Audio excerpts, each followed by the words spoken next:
జానీని కాపాడిన తర్వాత అనన్య ఇంటికి వెళ్ళాడు అభినవ్. అందరూ అతని వైపు సీరియస్గా చూడ్డంతో ఇబ్బంది పడుతూ గుడ్ ఈవినింగ్ అని గ్రీట్ చేశాడు. కాని వాళ్ళు అతన్ని చీత్కరించుకుంటున్నట్టు చూశారు. అయినా కానీ ఇబ్బంది పడకుండా హాయ్ అనన్య, హలో ఆంటీ అంటూ మళ్లీ విష్ చేశాడు అభినవ్. వచ్చావా నాయనా, రా, నీకోసమే చూస్తున్నావు అని కసిగా అంది షర్మిల. కాని అనన్య మాత్రం అసహ్యంగా మొహం తిప్పుకుంది. అభినవ్ కొంచెం అయోమయంగా ఏమైంది, అందరూ సీరియస్గా ఉన్నారు అని అడిగాడు. అతనికి ఆన్సర్ ఇవ్వకుండా టేబుల్ మీద ఉన్న ఫోన్ తీసి ఏదో ప్లే చేసి స్క్రీన్ అభినవ్కి కనపడేలా పెట్టాడు రాజీవ్. అతని దగ్గరకొచ్చి ఫోన్ తీసుకుని చూశాడు అభినవ్. అక్రమ్ హోటల్ బయట జరిగిన గొడవలో చాందినీని సేవ్ చేయడానికి తాగుబోతులతో ఫైట్ చేసినప్పుడు కొంతమంది వీడియో తీశారు. ఆ వీడియో ప్లే అవుతుంది. అబ్బా, అనవసరంగా గొడవ పెట్టుకున్నానా, కనీసం ఆ వీడియో తీస్తున్నప్పుడే ఆపేయాల్సింది అని మనసులో అనుకున్నాడు అభినవ్. అసలు అక్కడ ఏం జరిగిందో మీకు నేను చెప్తాను అంటూ ఏదో చెప్పడానికి ప్రయత్నించాడు అభినవ్. కానీ అతని మాటలను అడ్డుకుంది షర్మిల. ఇంకా ఏం చెప్తావు, నువ్వు వీధి రౌడీలా ప్రవర్తిస్తూ పోతుంటే మా పరువేం కావాలి, నిన్ను ఫస్ట్ టైం కలిసినప్పుడే నువ్వు ఒక బజార్ రౌడీవని నాకు అర్థమైంది అని ఆవేశంగా మాట్లాడింది. అభినవ్ ఆన్సర్ చేసేలోపే అనన్య స్పందించింది. జాబ్ కోసం వెళ్తున్నాను అని చెప్పావు కదా, అలాంటిది నీకు రోడ్డు మీద ఏంటి పని, నిన్ను జాబ్లో నుంచి తీసేశారన్నావు కదా, అక్కడ కూడా ఇలాగే గొడవపడ్డావా అని స్ట్రెయిట్గా క్వశ్చన్ వేసింది. అభినవ్కి కొత్త టెన్షన్ మొదలైంది. గబగబా ఫుల్ వీడియో ప్లే చేసి చూశాడు. దాంట్లో ఎక్కడా చాందిని కనిపించలేదు. కొంచెం రిలాక్సింగ్గా అనిపించింది.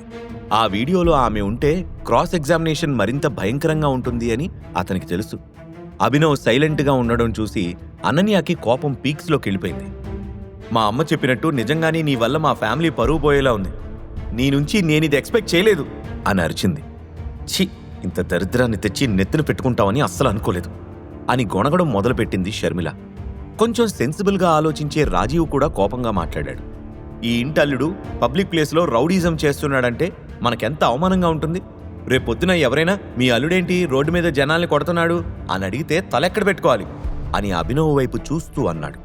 అభినవ్ గట్టిగా నిట్టూర్చి, ఎవరినో కొట్టావు అనే పాయింట్ పట్టుకుని మీరంతా నన్ను నిలదీస్తున్నారు, కానీ అతన్ని ఎందుకు కొట్టాను అనే డౌట్ మీకు రాలేదా? రేపొద్దున మీకెవరి మీదైనా కోపం వచ్చినా, ఎవరినైనా కొట్టాలనిపించినా అందుకు ఒక కారణం ఉంటుంది కదా. ఇక్కడ నేను కొట్టిన మాట వాస్తవమే, కానీ అందుకు ఒక కారణం ఉంది.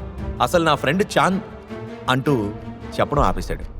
చాందిని పేరు నోటి నుండి బయటకు దూకకుండా కంట్రోల్ చేశాడు. ఓహో, అర్థమైందిలే, ఇలా రోడ్డు మీద పోకిరి వేదవలాగా ఎవరితో అయినా గొడవ పడ్డావంటే అది అమ్మాయి కోసమే అయి ఉంటుంది.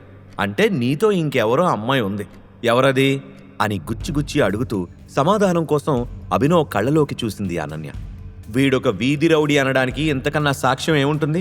మన స్టేటస్ ఎక్కడా, ఇలాంటి పోరంబోకులెక్కడా, అంతా మన కర్మ అని అరిచిన షర్మిల వెంటనే రాజీవ్ వైపు తిరిగి, అనన్య రేంజ్ ఏంటి, ఆమెకున్న ఫాలోయింగ్ ఏంటి, తన కోసం టాప్ మోస్ట్ బిజినెస్ మెన్ పిల్లలు, సెలబ్రిటీల వారసులు క్యూలో ఉన్నారు, ఈ దరిద్రుడికి నా కూతుర్నివ్వాలంటారా అని ఫైర్ అయింది. అనన్య పెళ్లి అభినవ్తో ఫిక్స్ చేసింది చంద్రశేఖర్. అతనికి ఎదురు చెప్పలేరు, కానీ ఆ విషయంలో షర్మిల డిసప్పాయింట్ అయిందన్న సంగతి కూడా తెలుసు. అందుకే సందు దొరికినప్పుడల్లా టాపిక్ ఏదైనా సరే దాన్ని అనన్య పెళ్లి ప్రస్తావన వరకు తీసుకువెళ్లి అభినవ్తో పెళ్లి జరగకుండా చూస్తుందని రాజీవ్ అర్థం చేసుకున్నాడు. సరే బాబు, ఏదో కారణం ఉంది గనక గొడవ జరిగింది అంటున్నావు కదా, రేపొద్దున జనాలు నిన్ను కాదు కదా అడిగేది, మేమందరం ఏం సమాధానం చెప్పాలంటావు అని కొంచెం వెటకారంగా అడిగాడు Rajeev. Sorry to say uncle, road మీద ఒకడు ఫుల్లుగా తాగి తప్పుగా ప్రవర్తించాడు, వాడికి తగిన బుద్ధి చెప్పాను, ఇంతే జరిగింది అని షార్ప్గా ఆన్సర్ చేశాడు అభినవ్. షర్మిలకు ఒళ్ళు మండిపోయింది. అభినవ్ చెంపలు రెండూ పగలగొట్టాలనిపించింది. కానీ తమాయించుకొని, మా పరువు తీసి బజార్లో పెట్టినందుకు సారీ చెప్పకుండా సమర్థించుకుంటున్నావా? నీకు సన్మానం చేస్తాం అనుకోకు, ఎలాగో ఉద్యోగం పోయింది, ఇలా రోడ్డు మీద పడి బలుపు చూపించుకుంటూ తిరుగుతావా అని వార్నింగ్ ఇచ్చింది.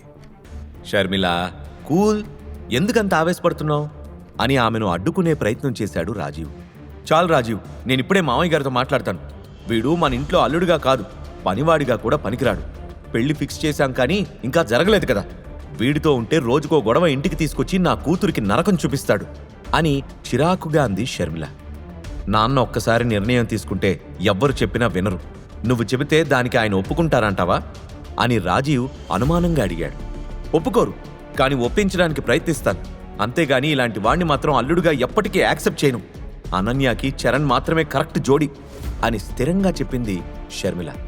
ఆ మాటలతో ఉలిక్కిపడిన అనన్య, ఏం మాట్లాడుతున్నావు అమ్మా? టాపిక్ ఏదైనా కానీ ఇంట్లో లాస్ట్కే అది నా పెళ్లి దగ్గరికే వచ్చి ఆగుతుందా? అయినా నాకు ఆ చరణ్ని పెళ్లి చేసుకోవడం ఇష్టం లేదు అని ఆవేశంగా అరిచింది. కూతురు వైపు కోపంగా చూస్తూ, చిన్నపిల్లవి, నీకేం తెలీదు. అయినా నీ ఇష్టంతో నాకు పని లేదు. నా కూతురు హ్యాపీగా ఉండాలన్నా, మన కంపెనీ ప్రాబ్లంలో నుండి బయటపడాలన్నా చరణ్ మాత్రమే సహాయం చేయగలడు.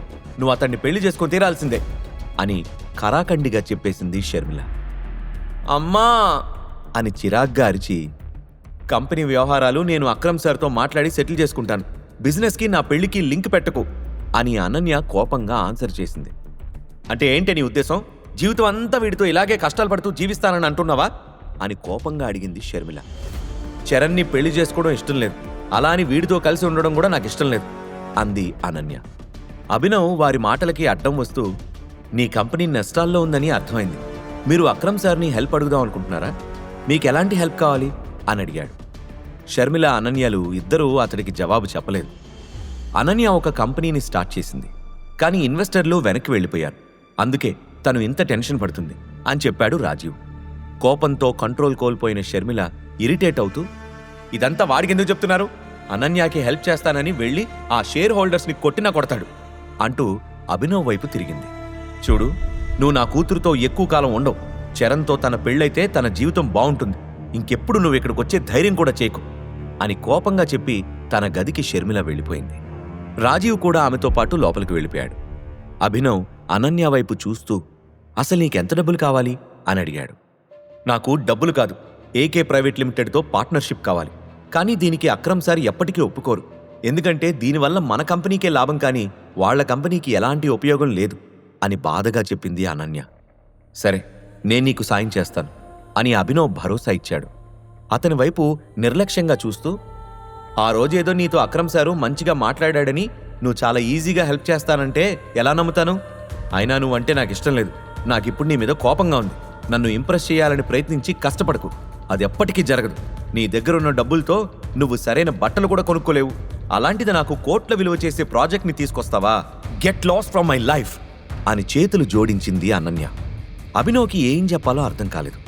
ఒకసారి నేను చెప్పేది వినన్య అంటూ ఆమెను కన్విన్స్ చేయడానికి ట్రై చేశాడు. అనన్య వేగంగా అతడి వైపు తిరిగి, ఇంకోసారి నా పేరు పిలిచావంటే హెరాస్మెంట్ చేస్తున్నావని చెప్పి పోలీసులకు కంప్లైంట్ చేస్తాను. నీ స్థాయి ఏంటో తెలుసుకొని ప్రవర్తించు అని చెప్పి కోపంగా తన రూమ్ వైపు కదిలింది. అది కాదు అనన్య, ఒకసారి నేను చెప్పేది విను అంటూ ఆమె వెనకే వెళ్ళాడు. నువ్వు ఈ విషయంలో ఏం చేయలేవు, దయచేసి దీన్ని ఇంతటితో వదిలేసేయ్ అని అనన్య అనడంతో, నన్ను నమ్మనన్య, నేను అక్రమ్ సార్ కంపెనీలో మేనేజర్గా పనిచేస్తున్నాను అని చెప్పాడు అభినవ్. ఆ మాటలు విని ఆగిపోయిన అనన్య గట్టిగా నవ్వింది. ఓ గ్రేట్, కానీ నువ్వు ఆ పొజిషన్లో పర్మనెంట్గా ఉంటాననుకుంటున్నావా? అక్రమ్ సార్కి నీ మీద జాలి కలిగింది కాబట్టి నీకు ఒక అవకాశం ఇచ్చాడేమో, కానీ ఏదో ఒకరోజు నిన్ను తన్ని బయటకు తరిమేస్తాడు. నీలాంటి వాళ్ళు ఆయనకి బయట లక్షల్లో దొరుకుతారు అంది. లేదు, ఆయన అలా చేయరు. ఆయనకు 1,00,000 మంది దొరకచ్చు, కానీ నాలాంటి వాడు ఒక్కడు కూడా దొరకడు అని అభినవ్ కాన్ఫిడెంట్గా చెప్పాడు. అనన్య కోపం అసహాయతగా మారిపోయింది. నేనేం పాపం చేశానో ఈరోజు నీతో చెప్పించుకునే పరిస్థితికి దిగజారాను. ఆ రోజు నువ్వు నా గదిలోకి అసలు ఎలా వచ్చావు? ఎందుకు వచ్చావు? డోర్ క్లోజ్ చేయకుండా పడుకోవడం వల్ల నా జీవితం మొత్తం తలకిందులైపోయింది. అసలు నీ పేరు తప్ప నీ గురించి, నీ ఫ్యామిలీ గురించి నాకు ఏమీ తెలీదు. అలాంటి నువ్వు అక్రమ్ సార్ని ఒప్పించి నా పరిస్థితుల్ని మారుస్తా అంటే ఎలా నమ్ముతాను? ఒకసారి వెళ్ళి నీ ఫేస్ అద్దంలో చూసుకో అనేసి తలుపు వేసుకుంది అనన్య. ఈసారి అభినవ్కి కోపం రాలేదు, కానీ చాలా బాధగా అనిపించింది. అతనికి తన కుటుంబం గురించి ఏమీ తెలీదు. చిన్నప్పటి నుండి అనాథగా పెరిగాడు. తన జీవితంలోకి వచ్చిన ఎవరినైనా ప్రేమించడం తప్ప ద్వేషించడం తెలీదు. ఇదంతా ఆలోచిస్తూ ఉన్న అభినవ్ ఫోన్కి తన క్లాస్మేట్ హరీష్ నుంచి మెసేజ్ వచ్చింది.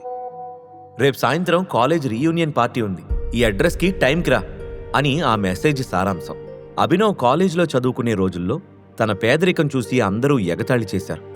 ఖచ్చితంగా తనని అవమానించడానికే ప్లాన్ చేసుంటారని భావించాడు. అయినా కూడా ఇప్పుడు అతను టైగర్ కాబట్టి దేనికి భయపడాల్సిన పనిలేదు. అందుకే అక్కడికి వెళ్లాలని డిసైడ్ అయ్యాడు. ఇంకా ఎక్కువ ఆలోచించకుండా తను ఇంతకుముందు రోజు పడుకున్న స్టోర్ రూమ్కి వెళ్ళాడు. అలా బెడ్ పైన తల వాల్చగానే అక్రమ్ నుండి ఫోన్ వచ్చింది. దాంతో ఫోన్ లిఫ్ట్ చేసి చెవి దగ్గర పెట్టుకున్నాడు. అవతల నుండి అక్రమ్ మాట్లాడుతూ, టైగర్, నేను జెన్నీతో మాట్లాడాను. నువ్వు అడిగిన జాబ్ కన్ఫర్మ్ అవుతుంది. ఇంటర్నెట్లో నీ వీడియో కూడా వైరల్ అవుతుంది కదా, దాన్ని కూడా తీసేయడం గురించి మాట్లాడతాను. కొద్దిసేపట్లో అన్నీ మాయమైపోతాయి అని చెప్పాడు. Thank you. నేను కూడా నా మనసు మార్చుకున్నాను. నాకు మేనేజర్ పోస్ట్ అవసరం లేదు. దానికంటే ఏదైనా చిన్న పోస్ట్ ఇవ్వండి చాలు అని అడిగాడు అభినవ్. ఎందుకు అని అక్రమ్ ఆశ్చర్యంగా అడగడంతో, నిజానికి నాకు వేరే సహాయం కావాలి. అనన్య ఏదో సమస్యలో ఇరుక్కుపోయింది. తనని నువ్వు మాత్రమే బయటికి తీసుకురాగలవు. తన ఫ్యామిలీలో వాళ్లకు నేను ఎవరో కూడా తెలియాల్సిన అవసరం లేదు. అందుకే నిన్నొప్పించడానికి నా మేనేజర్ పదవిని త్యాగం చేశానని చెప్తాను అని చెప్పాడు అభినవ్. నీ ప్లాన్ బాగుంది. ఇలా చేస్తే ఖచ్చితంగా నీ ఐడెంటిటీ బయటపడదు. దాంతోపాటు నీ పని కూడా పూర్తయిపోతుంది అని అభినవ్ని మెచ్చుకున్నాడు అక్రమ్.